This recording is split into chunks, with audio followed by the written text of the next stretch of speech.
নমস্কাৰ বন্ধু বান্ধৱীসকল, আপোনালোকক স্বাগতম জনাইছোঁ ষ্টাডি অসমলৈ। আৰু আপোনালোকক আজি দেখুৱাম কেনেকৈ আমি আসাম কেয়াৰ ফৰ্মখন ফিল আপ কৰিম।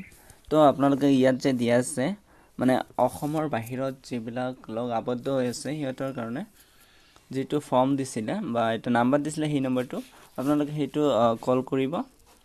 কল কৰাৰ পিছত আপোনাৰ এইটো মিছ কল হৈ যাব। তাৰপিছত আপোনাৰ মোবাইললৈ এটা মেছেজ আহিব, তাৰপিছত আপোনালোকৰ এনেকুৱা এটা মেছেজ আহিব, তাতে এটা লিংক থাকিব।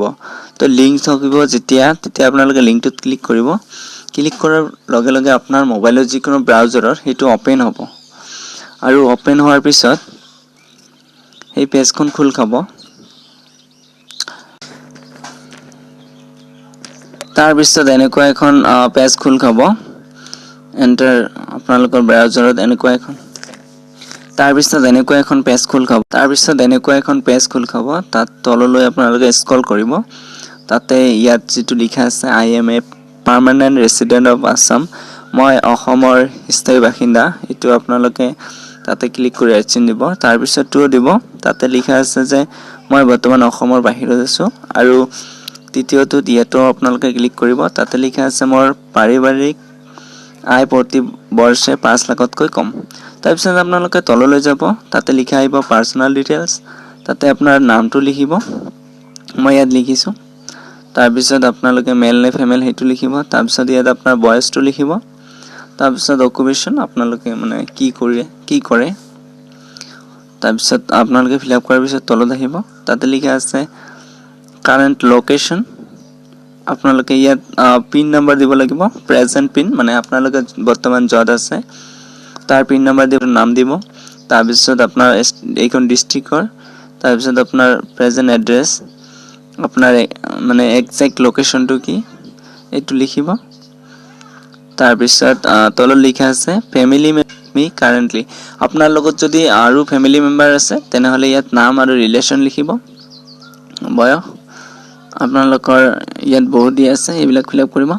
তাৰপিছত তলত দিয়া আছে N immediate family member currently staying in Assam, মানে অসমত থকা আপোনাৰ ফেমিলি মেম্বাৰৰ যিকোনো এজনৰ নাম লিখিব লাগিব। তাৰপিছত তেওঁ মেল নে ফিমেল এইটো লিখিব লাগিব, আৰু বয়স কিমান সেইটো লিখিব লাগিব। তাৰপিছত ফোন নম্বৰটো দিব লাগিব, আপোনালোকৰ ৰিলেশ্যনটো কি ৰিলেশ্যনটো লিখিব লাগিব।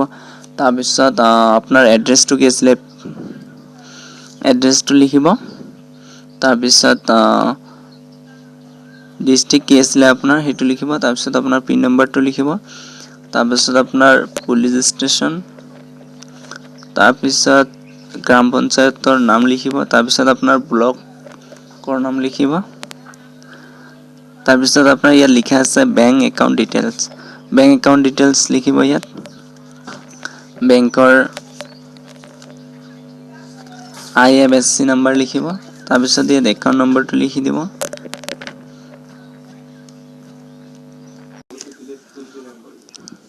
তাৰপিছত ইয়াত লিখা আছে মই স্বীকৃতি কৰিছোঁ যে ওপৰত উল্লেখিত তথ্যসমূহ সত্য আৰু এই তথ্যসমূহ কোনো ধৰণৰ ভুল উপস্থাপন কৰা নাই, এইটো ৰাইট চিন দিব।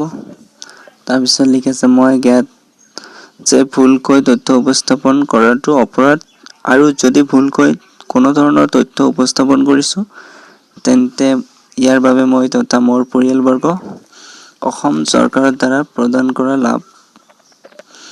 লাভৰ পৰা বঞ্চিত হ'বলৈ প্ৰস্তুত। এইটো ক্লিক কৰিব। তাৰপিছত একবাৰ চেক কৰি ল'ব।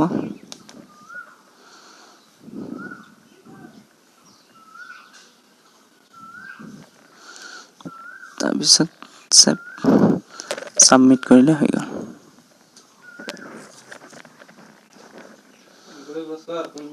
ছাবমিট কৰাৰ পিছত এনেকুৱা লিখা আহিব, থেংক ইউ ফৰ ছাবমিটিং।